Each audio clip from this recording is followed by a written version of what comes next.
සිද්ධිය වෙනකොට මට අවුරුදු 18ක් 19ක් විතර ඇති. උතුරේ විතරක් නෙවෙයි දකුණෙත් ඔය 83 ජූලි කලබල කියලා තිබුණේ. ජනප්‍රියම දේශපාලනික පත්තරයක් වුණාට මේ සාමාන්‍ය බුද්ධිමත් සමාජය තුළ මේ පත්තරේ හරි මේ ජනප්‍රියයි.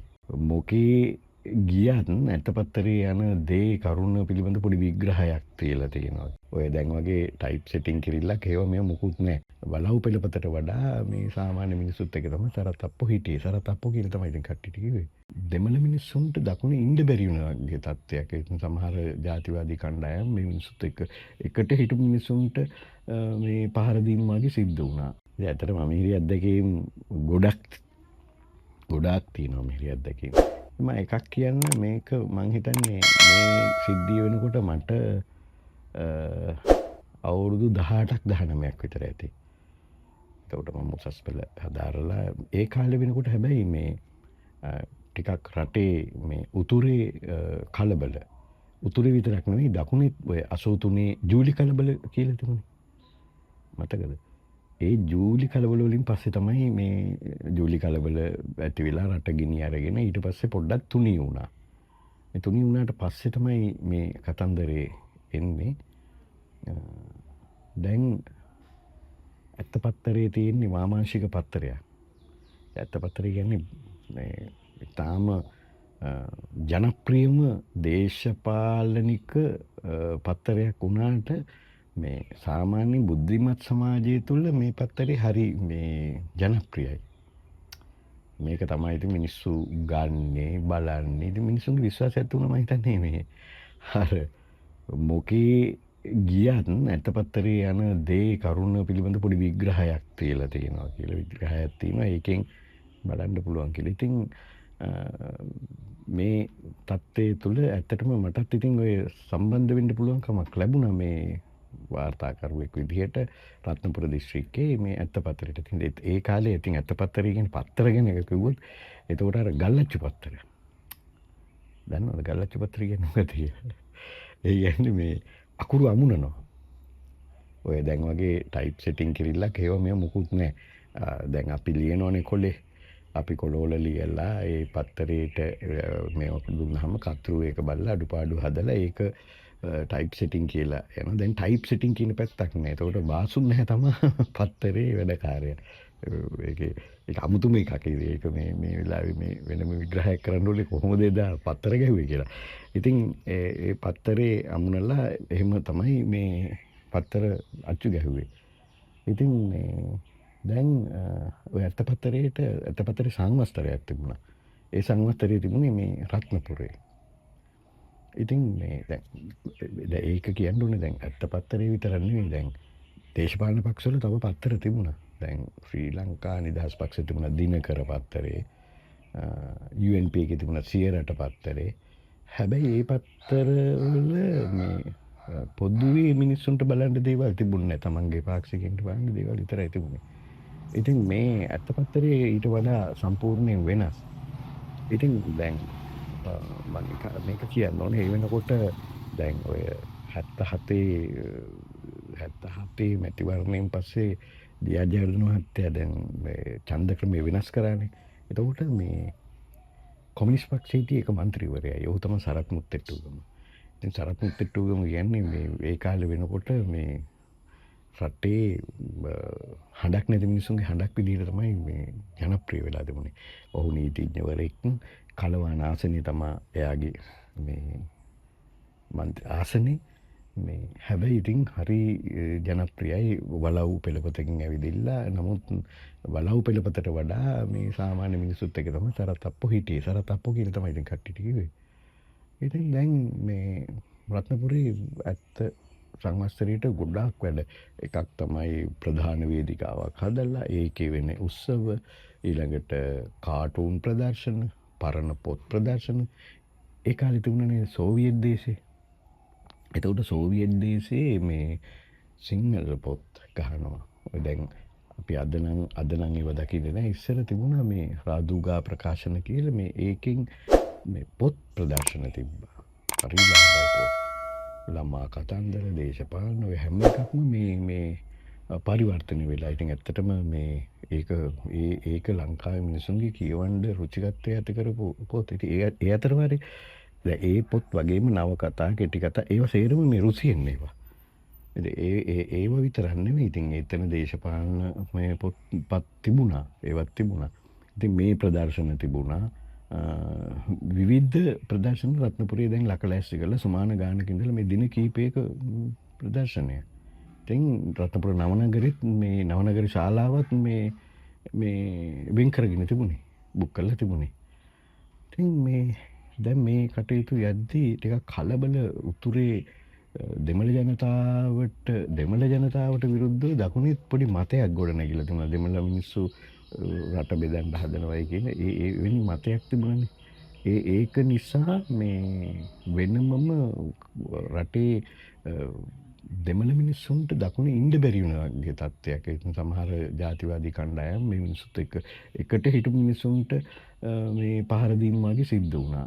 ඉතින් අර 83 ජූලි කලබලවලදී වෙච්ච දේවල් තිබුණානේ ඒ වගේ. ඉතින් දැන් මේ සියලු මේ වැඩසටහන් අත්තපත්තරේ වෙනුවෙන් අත්තපත්තරේ සංවස්තරයට ඉතින් සම්පූර්ණයෙන්ම සූදානම් රත්නපුර නගරෙම මේ සූදානම් වෙලා තිබුණේ. විවිධ තැන්වල විවිධ උත්සව දැන් සංවිධානය කරනවා. තව දවස් 3යි තියෙන්නේ. එකපාරටම දවල් 2ට විතර අපිට ආරංචියක් ආවා රත්නපුරේ කෙලින් වීදියේ තිබුණා. එතකොට මේ යාපනයේ ඒගොල්ලන් ඥාතීන් ඉන්නේ දෙමළ කඩ කීපයක්ම තිබුණා. පෙරිය තම්බි කියලා තමයි මේකට කිව්වේ. පෙරිය තම්බි කඩේට ගිනි තියලා කියලා. දැන් අපි හිටියේ එතකොට මේ සිද්ධිය වෙනලා හිටියේ රත්නපුරේ ඒකට කියන්නේ මේ කුමාරතුංග මුන්දාස මාවත කියලා. ඒ උනට කියන්නේ පල්ලෙහා පාර කියලා. දැන් කුමාරතුංග මුන්දාස මාවත කිව්වට එහෙම මේ මිනිස්සු කවුරුත් දන්නේ නැහැ. හැබැයි පල්ලෙහා පාර කියලා කිව්වොත් හැමෝම දන්නවා. ඉතින් පල්ලෙහා පාරේ අපි ඉන්නකොට අපට පේනවා මේ කෙලින් වීදියේ පැත්තෙන් කළු තුමක් නගිනවා. මිනිස්සුත් කෑ ගහනවා, කලබල වෙලා දුවනවා. දැන් අද නම් මොකක් හරි මේ ගින්නක් යනකොට තියෙනවනේ සයිරන් ගහගෙන මේවයිනවනේ මොනවාද මේ ගිනි නිවන. නමුත් මේ ගිනි නිවන යන්ත්‍ර සූත්‍ර එදා තිබුණේ නැහැ. ඒවා ඒ ගිනි නිවන මේවා මොනවත් තිබුණේ නැහැ. හැබැයි දැන් අපි ඒ බිම නගිනකොට අපිත් ටිකක් මේ කලබල වුණා. මොකද්ද මේ කියලා. ඉතින් හැබැයි කතා එනවා මේ මේන් ස්ට්‍රීට් එකේ දෙමළ කඩවලට ගිනි තියලා ඒවයි මේවයි කියලා. කඩ ගොඩක් තිබුණේ. අපිත් ඉතින් ඔල්ලෝනේ. දැන් යනවා දඩබඩ ගාලා මිනිස්සු ඉතින් දුවනවා. අපි ගිහිල්ලා බලනකොට බඩු ඇදලා දානවා. මිනිස්සු ගිහිල්ලා අර ගිනි ඇවිල්ලෙන කඩේ ඇතුළේ පිටිපස්සෙන් වගේ තමයි ගිනි ඇවිල්ලා දෙන මට මතක හැටියට. රටවුළු නෙමෙයි. සිංහල උළු තමයි හැවිලි කරලා තිබුණේ. ඒකට තනි තට්ටුව නිකන් තියෙන කඩේ. මේකේ හැබැයි නැති දෙයක් නැහැ. පෙරිය තම්බි කිව්වහම නැති දෙයක් නැහැ. ඒක දෙමළ හෝටලක් තිබුණේනේ. ඊට මෙහා පැත්තේ කඩ දෙකේ ඊටම උඩ නැගලා මිනිස්සු අර පැතිරෙනවට මේ උළු ඒවා මේවා අයින් කරනවා. දැන් ඊළඟට නගරෙට ගිහින් අනිත් දෙමළ කඩ ඒවා මේ තුනනේ ඒ මිනිස්සු කවුරුත් නැහැ. දැන් මේ වෙලාවේදී අර සමහර සිංහල මිනිස්සු ඉතින් මේ බඩු එළියට දාලා ඇදලා මේක මේ බේර ගන්න හදනවා. හැබැයි ඒ අතර වාරේ තව මිනිස්සු බඩු කරගාගෙන යනවා. අර බේර ගන්න හදපු බඩු තියෙනවනේ. දැන් මිනිස්සු සමහර කෙනෙක් ගිහලා අනේ මේ පෙරිය තම්බි කඩේ අපේ හිතවත් මුදලාලිගේ බඩු නේ කියලා අරගෙන හල්ලා පාරට දානවා මේන් ස්ට්‍රීට් එකේ. ඒ අතර වාරේ තව එකෙක් ඇවිල්ලා අරක උස්සක් යනවා.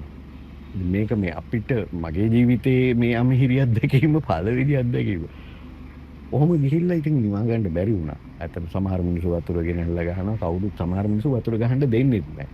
කොහොම තත්ත්වයක් තමයි තිබුණේ. ඇත්තටම ඉතින් මේකෙන් පස්සේ මේ පොලිසිය ආවා. ඒතකොට යුද හමුදාව එහෙම එන්නේ නැහැ ඔය වගේ වැඩවලදී. දැන් අපි දන්නවනේ මොන හරි දෙයක් කලබලයක් හරි මොකක් හරි වුණොත් යුද හමුදාව වෙනවා කියලා. ඉස්සර එහෙම යුද්ධ කාලේ යුද හමුදාවට වෙන වැඩ උතුරු තියෙනවනේ. ඉතින් ඒක කවුරුත් නැහැ. පොලිසිය තමයි ඇවිදilla. ඉතින් එහා මෙහා මේවා කරලා පොලිසියට පාලනය කරගන්න බැරි වුණා මේ වැඩේ. කොහොම හරි ගිනි ගත්තා. අන්තිමට මට මතකයි එතකොට ප්‍රබලව තිබුණේ රේඩියෝ එක. රූපවාහිනිය නෙවෙයි. රේඩියෝ එක තමයි ප්‍රබලව තිබුණේ. ඒකම ස්පීකර් බැඳගෙන ගියා.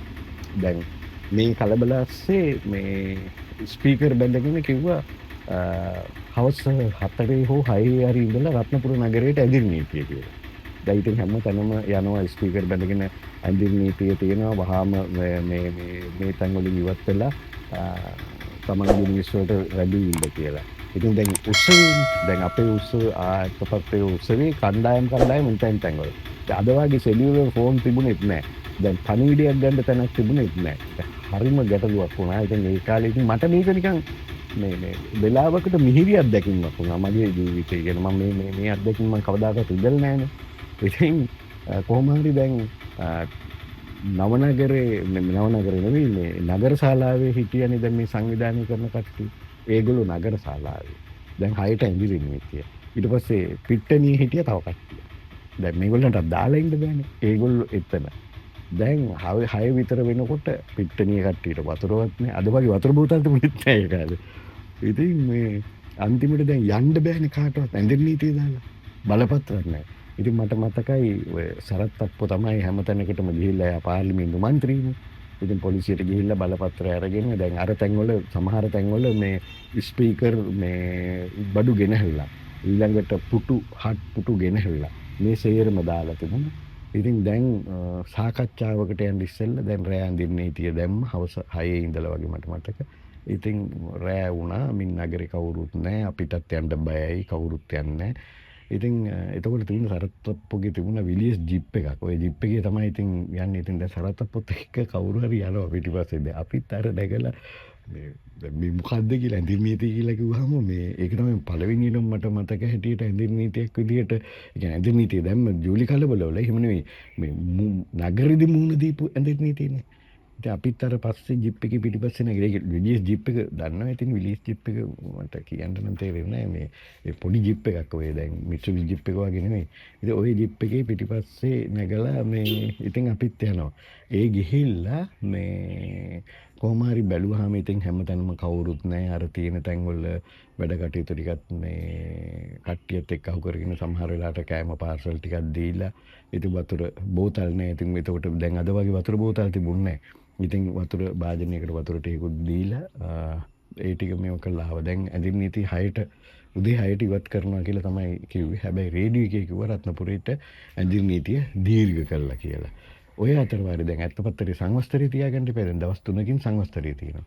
දැන් ඉතින් අර සරත් අප්පොලා ඒ සංවිධායකවරු විමල දාසරන්ත මහත්තයා වගේ කට්ටිය හිටියා. ඒගොල්ලෝ ඇවිල්ලා දැන් සාකච්ඡා කරලා කොළඹත් එක්ක සාකච්ඡා කරලා දැන් තියන්න බෑනේ දැන් දෙවෙනි දවසේ දැන් ඇඳිරි නීතිය 6ට දාපු ඇඳිරි නීතිය දැන් කන්ටිනියු වෙලා ගිහිල්ලා.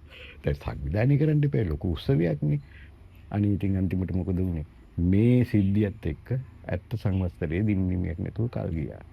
මේක ඇත්තටම මේක මහා අමිහිරම අත්දැකීමක් මගේ භද්‍ර යවුණ කාලේ.